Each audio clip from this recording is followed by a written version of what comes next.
It was the loud bang that made me freeze in place.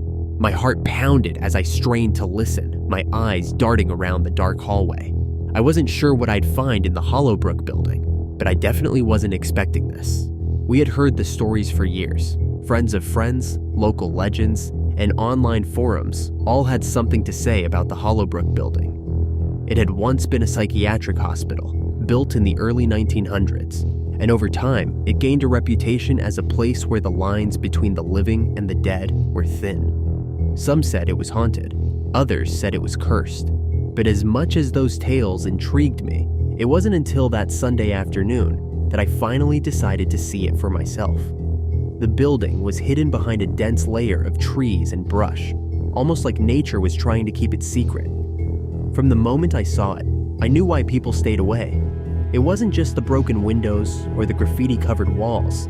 It was the way the building seemed to loom over you, casting long shadows even in the midday sun. It felt like the place was alive, like it was waiting for us to enter. As we stepped inside, the temperature seemed to drop immediately. The first thing that hit me was the smell, stale, musty air mixed with the scent of something long rotted away. Dust floated in the beams of light that managed to sneak through the cracks in the boarded-up windows, giving the place an almost dreamlike quality. But this was no dream. Every creak of the floorboards, every rustle of the leaves outside sent shivers down my spine. We weren't alone, not in the way that there were other people there, but in the sense that the building itself was watching us, waiting to see what we would do.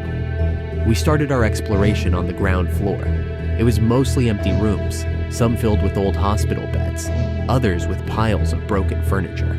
But it was the little things that got to me, the remnants of old lives left behind like discarded memories. There were patient records scattered across the floor, some still intact enough to read. The names and dates blurred together, but one stuck out. Sarah, admitted 1953, treatment unknown. It was hard to imagine what treatment might have meant in a place like this, and the thought made my stomach churn. I couldn't help but wonder what happened to her and the others, like her once they were admitted. The further we went, the more I felt like we were intruding on something sacred. The silence was so heavy, it felt like a presence of its own, pressing down on us with each step. Every now and then, we would hear a noise, a distant creak, a soft thud that would make us stop in our tracks and hold our breath. It was hard to tell if it was the building settling or something else entirely. My nerves were on edge, and I could feel my heartbeat in my throat. But still, we pushed on, driven by a mix of curiosity and something else I couldn't quite name. A need to see everything, to understand what made this place so terrifying. It wasn't until we reached the second floor that things really started to feel wrong. The stairs creaked and groaned under our weight, and I was half convinced they would collapse beneath us. The hallway was long and narrow, the walls lined with peeling wallpaper that might have once been a cheerful yellow. Now it was a sickly, faded color that matched the atmosphere perfectly. There was a coldness here that didn't come from the air outside. It felt like it was seeping out of the walls, wrapping around us like a cold, clammy hand. That's when we found the door. It was at the very end of the hallway, almost hidden in the shadows. It was different from the other doors we'd seen, newer, like it had been replaced long after the building had started to fall apart. It was locked, of course, but something about it called to me. I don't know if it was curiosity or something else, but I felt compelled to get it open. It took a while, but eventually we managed to pry it open. The moment the door swung inward, a rush of cold air hit us, carrying with it the smell of mold and something else I couldn't quite place. Something old and almost chemical, like a hospital from decades past. Inside was a room unlike any other in the building. It was small, barely more than a closet, but it was packed with old medical equipment. The walls were lined with shelves filled with dusty books and jars of strange substances, their labels long faded. In the center of the room was a chair, a therapy chair, the kind you see in old movies, complete with straps and a headrest that looked far too worn for comfort. The sight of it made my skin crawl. This wasn't just any room. It felt like a place where something had gone very wrong. As I stepped further into the room, I felt a cold shiver run down my spine. It wasn't just the temperature. Something about this place felt off, like it was trapped in time, untouched by the world outside.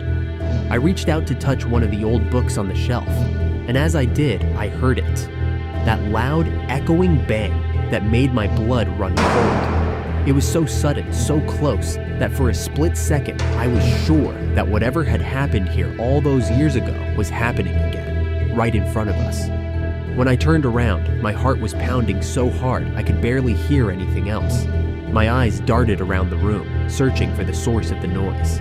It took a moment for me to realize it was just a raccoon that had knocked something over. But that didn't stop the fear that had gripped me. For that one moment, I was convinced we were not alone, that something far worse than an animal was lurking in the shadows, waiting for us to discover it. We stood there, frozen, for what felt like an eternity.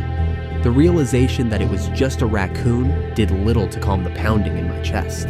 The fear had already taken root, and no amount of logical thinking could shake it loose. The room suddenly felt even smaller, the air thicker, and I knew I didn't want to be there anymore. As we left the hidden room, a strange silence followed us. The building seemed to have shifted somehow, as if the walls themselves were holding their breath, waiting for us to leave. I was no longer just exploring, I was retreating. Every step back towards the exit felt heavier than the last, as if something was trying to keep me there, to pull me back into the darkness of the Hollowbrook building. We didn't speak as we made our way out. There was nothing to say. The excitement that had driven us to explore this place had evaporated, replaced by a quiet, unsettling dread. The daylight outside felt like a shock when we finally stepped out of the building. The warmth of the sun was a stark contrast to the cold that clung to me from inside, and I found myself blinking against the brightness, as if I hadn't seen the sun in years. As we walked away, I kept glancing back, half expecting to see something watching us from one of the broken windows. But there was nothing, just the silent, crumbling building behind us. It looked just as it had when we arrived, but I knew I'd never see it the same way again. The Hollowbrook building wasn't just a place, it was a story, a piece of history that held on to its secrets tightly. And maybe that's for the best. Not everything needs to be uncovered, and some stories are better left untold. I realized that while exploring abandoned places like this can be thrilling, it also comes with a responsibility to respect the past and the people who once lived it. We left Hollowbrook behind, but it didn't leave me. Even now, I can still feel the cold of that hidden room, still hear the echo of that bang, and still wonder what else might be lurking in the shadows of that forgotten place. It's a memory that will stay with me, a reminder that some places are haunted, not by ghosts, but by the weight of their history. And as much as I'm drawn to exploring the unknown, I think Hollowbrook is one place I'll leave to its shadows.